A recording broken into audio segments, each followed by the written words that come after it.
Gentlemen, welcome back to the channel. My name is Brandon, and today we are going to be discussing why it is not okay for men to be weak mentally and physically in today's society. Okay, even though today society is pretty easy in comparison to sometimes in the past, we kind of live in a little bit of a bubble wrapped world. You never know when things can take a turn. Okay. I'm going to read through a little passage that I found on Instagram the other day. That's what made me originally kind of come up with the concept of this video. It was posted by Joe Rogan. It was a screenshot that he took of something else. I'm not going to read it exactly word for word, but I'm going to kind of skim through it, okay? So basically, the whole premise is imagining that there's a person that was born in the year 1900, which obviously a lot of people actually were born in the year 1900. So this exact scenario that I'm going to kind of lay out was the real scenario for a lot of people, okay? So basically, if you were born in the year 1900, when you are just 14 years old, World War I starts, okay? It's going to end then on your 18th birthday. So for 4 years, you had to deal with World War I, okay? And World War I killed 22 million people, right? So between 14 and 18 years old, you know, while you're in high school having a good old time with your friends, right? 22 million people died in a war that was going on throughout the entire world, okay? Then later on that same year, while you're still 18 years old, the Spanish flu epidemic hits the planet, and that lasts for, looks like 2 years, okay?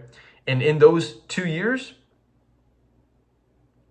how many people? 50 million people died. 50 million people died in those 2 years alone. So you're already at like 70 million people dying, okay, by the time you're 20 years old. 70 million people across the world between 14 and 20. Could you imagine what kind of man that would create? Okay, from 14 years old, when you just hit your puberty, right? You're just spiking that testosterone in your body, and your whole world starts going through that kind of shit. There's going to be struggle everywhere. That's going to create a tough-minded person, okay? We've dealt with none of that at all, okay?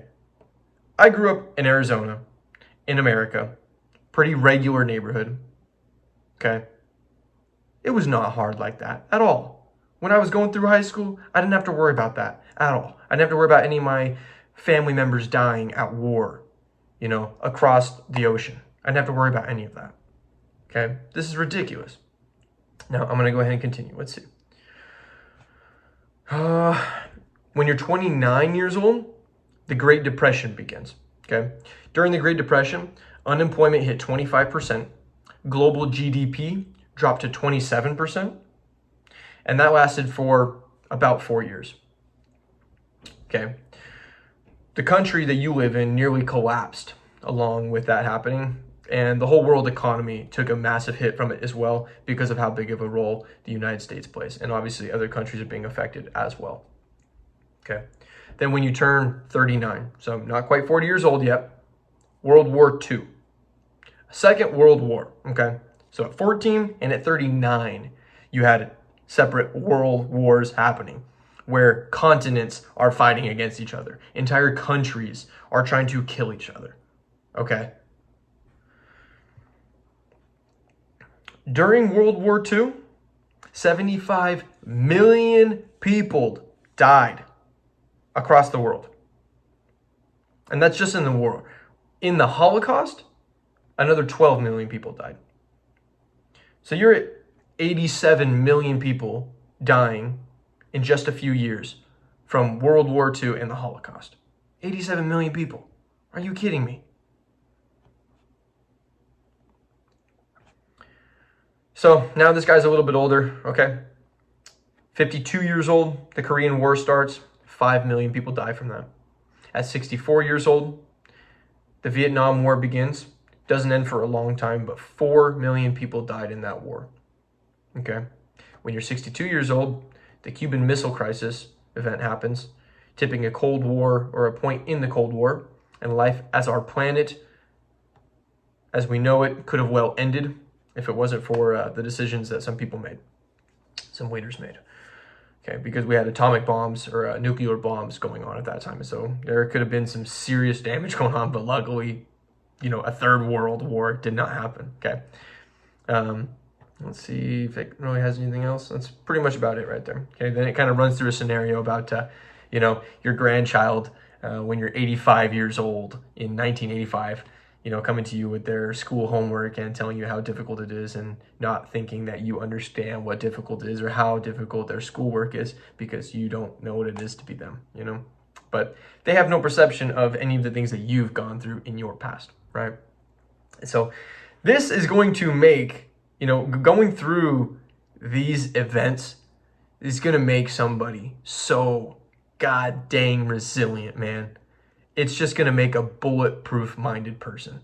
Most of the time, obviously some people are going to fold when pressure comes and other people are going to grow and try to evolve. But the durability of the person that's already gone through that struggle is so much higher. That person, whether they did fold when things were getting hard, if something goes bad again, they're going to be like, hey, I remember this, I recognize this feeling. I've gone through this again. I know it's going to be okay. I know what to do. And I know that we're going to struggle and it's going to go down and we're going to come back up at some point, right? The issue though is that today we don't have any of that. Not that I think that we should go through something or that I wish that we did, but life's just been really easy for us. And honestly, if you're around my age, life's been pretty easy for our parents even. We've had some wars, we've had, little things go on. We've had 9/11 here in the United States. But there hasn't been really a whole lot of struggle and suffering that's gone on for years and years and years. And so we don't really know what it is like to deal with that kind of stuff. And the main reason why men need to be so strong and resilient today, mentally and physically, is because what if something like this ends up happening? None of these things were planned for. Citizens of the United States and other countries, they did not realize that these things were coming until it was too late. Depending on what was going on in media and whatever at the time, they might have had a couple months to kind of get an idea that something was happening. Maybe, I don't know. Maybe it was a couple weeks. Maybe it was a couple days, I think the Great Depression was onset, pretty quickly and within just a couple of days, I believe. I could be wrong, please comment and tell me I'm wrong if I am. But what if something happens? You have no idea.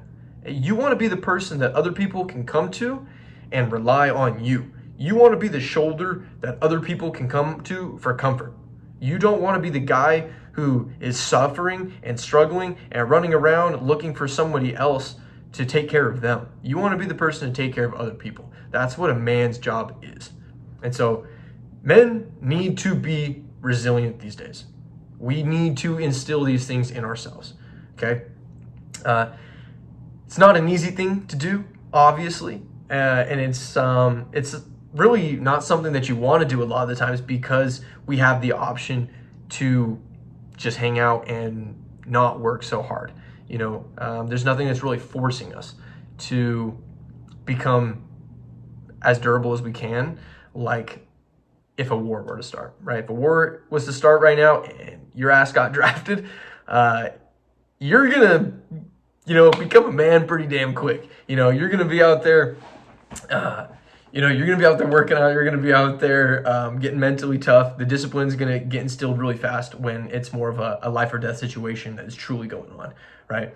But I would rather be the man who is prepared for a life or death situation and nothing ever happened than the man who is ill prepared and a life or death situation comes and you get death because you didn't make it. There's a saying that I've heard from Jordan Peterson, and it goes, I think I'm almost spot on with this, but it's, I would rather be a warrior in a garden than a gardener in a war. And that's perfect. You'd rather be the man who is capable of anything living in a world that is very easy to live in than being the man who is built for an easy world, who gets thrown into a world of chaos and war. You're not going to survive. So I plan on surviving. Not saying that anything's going to happen, obviously, but you never know, guys. Times are crazy right now. We're under a little bit of tension, politically, and between each other. Right now, it's all just words and tweets and Instagram posts and videos and responses and stuff. But you never know. Things can really get crazy. And like I said, I would rather be prepared than not be prepared. So make sure you can protect your family, you can protect your loved ones, and you can protect yourself. Okay? So that's going to be the end of this video. Guys, thank you again for watching this video. Thank you again for following along. This is just now my third video. They're not very good. I know that. They're going to get better. I promise you, we're going to get better topics. And, I'm going to get better at this whole thing, setting all this up. But I'm really enjoying this, and it's just going to get better, guys. So please like, subscribe, comment down below if you think anything about this video, or you guys want to see some other topic discussed in the future. Until next time, guys, keep enjoying the videos, and I will see you later. Thank you. Bye-bye.